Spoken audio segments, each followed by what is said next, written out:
اللہ اکبر. رسول رحمت صلی اللہ تعالی علیہ وسلم کی بارگاہ میں ایک صحابی حاضر ہوئے. آقا کریم صلی اللہ علیہ وسلم نے انہیں ارشاد فرمایا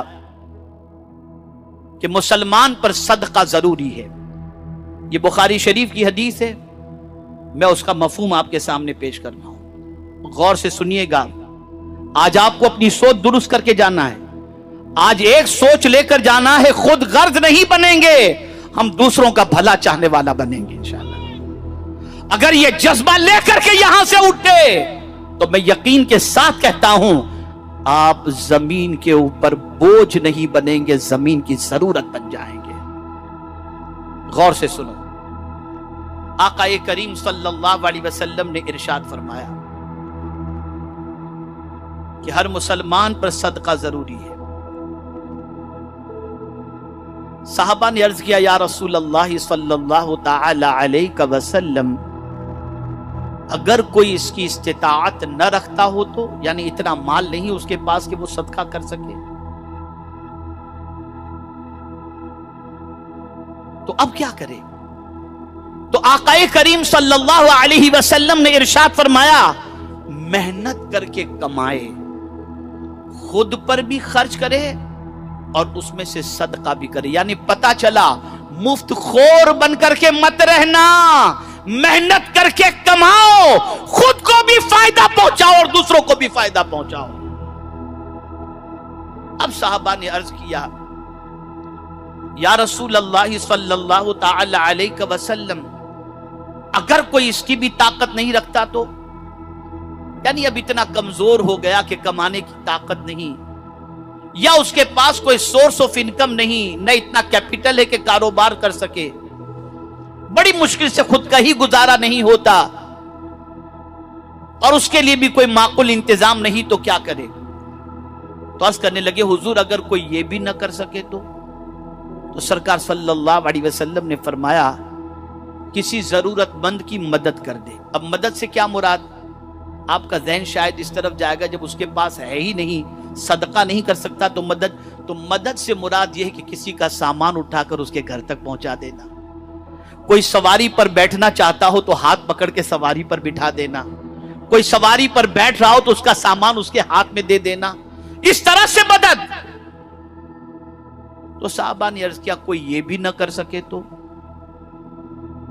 سرکار صلی اللہ علیہ وسلم نے فرمایا پھر اچھی باتوں کا حکم دے کہ یہ بھی صدقہ ہے.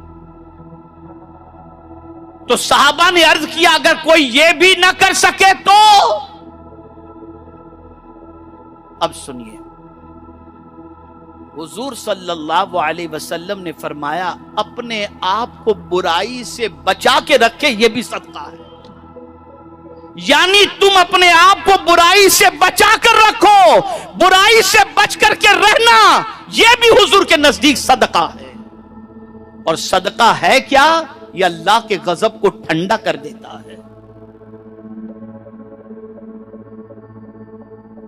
آج تکلیفیں پہنچانا,